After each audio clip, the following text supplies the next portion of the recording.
I think that strength training is one of the most important parts to your marathon training other than running itself, because it better equips your body to be able to handle the loads that you're putting it under, and also you'll be stronger and more powerful with your running as well. So I actually was listening to a video the other day where they were talking about a study comparing running shoes and weight training, and the 8-week weight training had better effects on your performance, about a 10% increase in your running speed versus the super shoe, really expensive super shoe, that had about a 3% increase in your speed. So strength training is very important. A lot of people seem to overlook it. So welcome to another sit down chat, episode 3, which is cool. Today's episode is about strength training and how it will assist and complement your running, especially whilst you're in a marathon prep. And I'm just going to go over all the strength training that I do throughout the week to help me with my running. Before I get into it, if you enjoy my videos, please subscribe, because most of you who are watching my videos aren't subscribed, and that would help me a lot. So to start off this episode, I might just go through the structure of my training, so how I structure it throughout the week. So on Monday, I do upper body strength session and an easy run, and then on Tuesday I do a lower body strength session and an easy run. So I did want to start doing my lower body session and a speed run together. That way, for the rest of the week, my legs can sort of recover. But what I've been doing is Tuesday, strength session, lower body, and then I'll go into an easy run, and then I'll have a rest day on Wednesday. And on Wednesday morning, I'll do a little bit of a circuit in the morning, just either a high intensity interval circuit or some low intensity cardio, just at the gym, low impact stuff. And then on Thursday, I'll do an upper body session and my speed workout where my legs have recovered from my leg workout on Tuesday. I know that it is very common to do leg workout and strength and speed workout on the same day. I just found that it didn't work the best for me. I didn't like running on compromised legs as much. Whilst I am still running on compromised legs a couple of days later, my legs are definitely not fresh from all the training that I've been doing. I still found that my performance was a little bit better if I just had those couple of days of recovery from the leg workout before I did my speed session. And I also found that if I had little niggles and then I try to do a strength session in the morning, lower body, and then a speed workout later that morning or middle of the day when I'm back from my morning block of clients, that niggle or that pain would just get worse. So that's how I've been doing it. Definitely play around with it when you start training or preparing for your marathon, but that's just how I've been doing it for my first marathon prep. So Thursday, back to upper body and then my speed workout. And then on Friday, I do a lower body strength session again, but this one's much lighter, and I will go into it in a little bit more depth later on, but it's mostly just accessories and sort of working on areas that I think need to be worked on or that I missed in Tuesday's strength session. And then I pair that with an easy run, and then I have a rest day on Saturday. I do go to the gym and do a little bit of a circuit, just the same as Wednesday, just to help with some low impact cardio to make sure I'm still moving my body. But mostly rest day on Saturday, no strength or running, and then long run on Sunday, no strength training. So that's how I structure my weeks at the moment. I do continuously move things around if need be. So I'm not super rigid with it, because as I know from the past, when I was super rigid with my training, I wasn't listening to my body, I would just keep hammering my body until an injury or a flare up happened, and then I couldn't strength train or run at all. So I try to be as smart as possible with it, and if I do need to move things around, I will. So for my upper body session, say Monday, it would look like I'm not going to go into huge depth about it because obviously lower body is more important for running, but it would look like sort of alternating between pushing and pulling exercises. So bench press, flat bench press to start off with, wide grip lat pull down, and then back to say an incline press, and then back to a pulling exercise, so maybe a wide grip row, and there would be 4 pushing and pulling main compound exercises. And then I'll go into some accessories like some tricep extensions or push downs, and then some lateral raises or something similar to that, and then maybe some bicep curls or something to finish off with. Nothing too crazy there, just pretty standard. Make sure that I'm executing the sets correctly and I'm pushing at the right intensity, but not overdoing it at the same time, because running is the priority, which I'll probably say a lot in this episode. So everything's tailored around running, and that's the priority, so I don't want too much to affect that. So Tuesday strength session, lower body, like I said before. This will look mainly like 4 big exercises, or 3 even, nothing too crazy. And I'll start with a squat or a squat variation. I'm doing my squats on the Smith machine at the moment just to protect my back a little bit, but mainly I would do, for a little bit more benefit for running, because you get a little bit of extra stability, maybe a free weight barbell back squat would be better, but I'm just doing a back squat on the Smith machine at the moment, just because I do a lot of exercises for stability later on, as you'll see in a second, as you'll hear in a second. But yeah, I don't think I need to worry too much about the stability with the squat, at least for now anyway. So barbell back squat or some sort of squat variation, and then I'll go into a single leg variation. Mostly at the moment it's been a Bulgarian split squat. So I either alternate between a walking lunge and a Bulgarian split squat. Sometimes I'll do a reverse lunge, but I generally prefer those two. So at least for the second exercise, I make sure that it's a single leg exercise, and that's obviously going to help with running, and because you're landing on that single foot and you want to have that strength there to, you know, propel yourself forward down onto the next foot.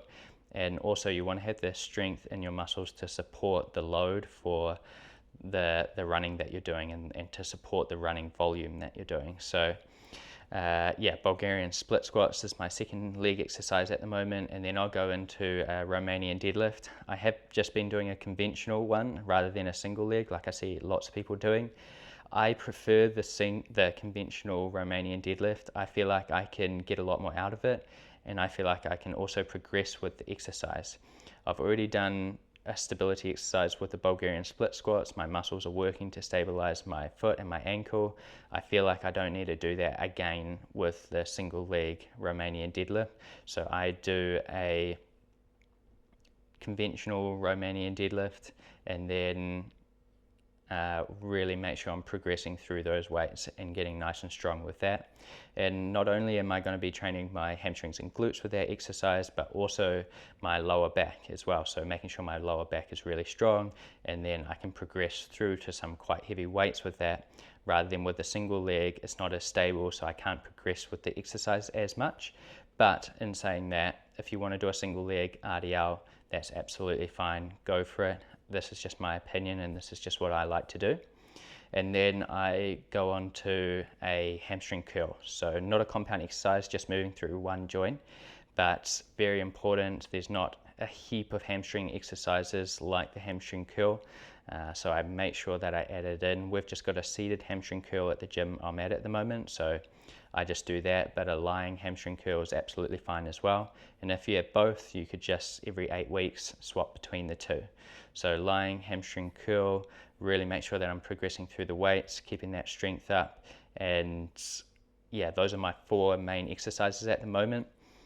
For yourself, you could do any sort of variation of those. Like I was talking about before, you could easily replace the Bulgarian split squats with lunges, or you could replace the RDLs with a single leg RDL, squats with some sort of hack squats, single leg squats, even skip the squat completely, do Bulgarian split squats instead.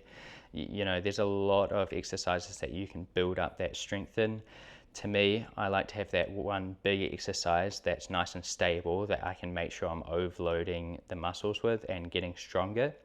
Throughout my marathon prep and as my volume gets higher, I might not be able to progress in those exercises. So it might look more like I'm trying to maintain the weights that I'm at the moment and the strength that I'm at until the marathon's over, and then I can start building strength again after that.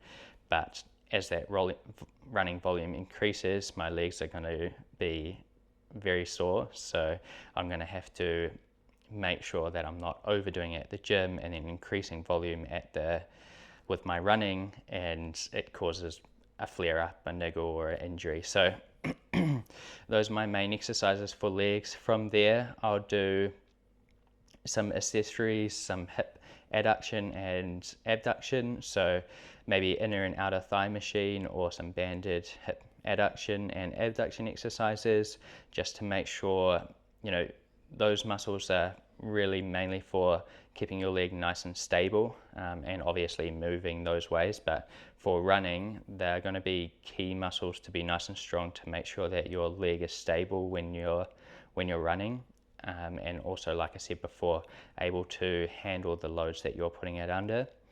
And then for some accessories, I do tibialis anterior raises, or banded raises. I don't know if you could still call them raises, but just tibialis anterior exercises with a band to make sure I can progress. I think if you're just leaning up against a wall with the tibialis anterior and doing your raises, you'll get to a point that you can do a lot of reps and not really, you know, get a good burn or get that muscle to fatigue. Whereas with a band, obviously you can up the resistance levels with the band, so you can make sure you're progressing over time and you can make sure that muscle is getting stronger.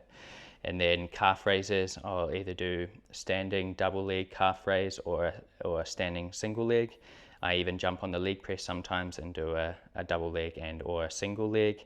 And then also I make sure that for my calves also I'm doing a bent leg calf raise, because you are using slightly different muscles when you're doing a bent leg calf raise. So that is also another good one to add in.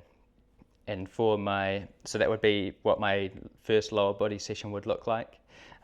4 main exercises and then a couple of accessories with that.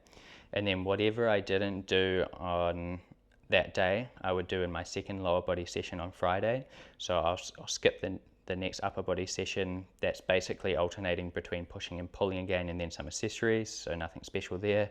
And then onto my lower session on Friday, it might be going in and just foam rolling, stretching, maybe taking my body through range of motion with a Bulgarian split squat and a squat with no weight on there. So I'm just getting those muscles stretching and then contracting, getting those muscles moving, because by that time of the week, by Friday, I'm pretty sore from my speed workout on Thursday, so I don't want to be going too hard or lifting heavy weights on that day. I will just go into the gym, take my body through range of motion. Maybe if I missed my hip abductors and adductors, I would get them on that day. Or if I missed some calf work or tibialis anterior work, I'll get onto that. Another one that I've been adding in is tibialis posterior work, so just doing like a tibialis anterior raise, but then on a slight angle to get my tibialis posterior, just because those are the muscles or tendons that will flare up and give you what we call shin splints. So I just make sure that those muscles are nice and strong, because I've had a lot of shin splints before and it's not very nice, and it's very common, and if you're a runner, you have most likely gone through it. So I make sure I'm doing those, keeping them nice and strong. So some other accessories that I'll add in on that second lower body day are knee drives, so some hip flexor work, and then also some core. So I'll do some leg raises, I'll do planks, and then I'll do some decline crunches and sometimes some rotational twists. Some extra stuff for my calves that I've been doing is walking on my toes with a weight, so being as high up on my toes as I can, and then just staying on my toes the whole time, and I'll do maybe 20 reps one way and then 20 reps the other way, and I'll also be holding some weight too, and that way I can progress through the weight as my calves get stronger, and I do them to fatigue or close to fatigue. So that's another good one you can add in there. And like I said, tibialis anterior raises and posterior raises as well. I don't actually know if they're called raises. I always forget what the name is. So yeah, that's pretty much all the accessories that I can think of at the moment. So anything else that I would do on those days would just be addressing any little niggles or sore areas that have come about throughout my running, and just making sure that addressing maybe weak areas. So say today, on today's speed workout, I did feel that my left glute max started to fatigue a little bit, so maybe I need to start adding in some hip thrust or some single leg hip thrust or glute bridges in there, just to make sure that I'm keeping that strength up in the glutes. So yeah, things like that. I will adapt my training, but also make sure that I keep it the same from week to week, so I can track my progression, and I can also track if I'm going backwards. Say I'm starting to fatigue because of the volume that I'm doing, I'll be able to see that because I won't be able to push the same weights with the same exercises as I did say the week before. So that's the good thing about keeping your exercises the same for an extended period of time, is you can either track your progression or regression in this case, especially when running's a priority and you're in a marathon prep. This is my first marathon prep, if I didn't say at the start. I can't remember now, but so I will learn things along the way, and I'm sure I'll change some things as well. But this is what I'm doing and have been doing throughout my running journey over the last year and a half, and hopefully you can take something from it.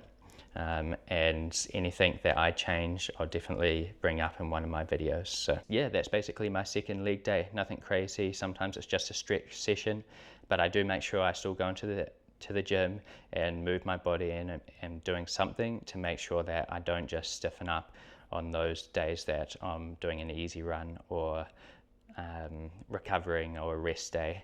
And then Saturday, like I said, mostly a rest day, but I do still go into the gym and just do a low intensity circuit, or sometimes a high intensity interval circuit, but mainly just for some low impact cardio. So I'm still getting some sort of fitness in, but also there's no impact on my legs. So that's what I've been doing there. And then no strength training on Saturday, just a long run. So that's pretty much exactly what I do for my strength training, and that's what I'm doing that's what I will be doing throughout this marathon prep, preparing for my first marathon in June.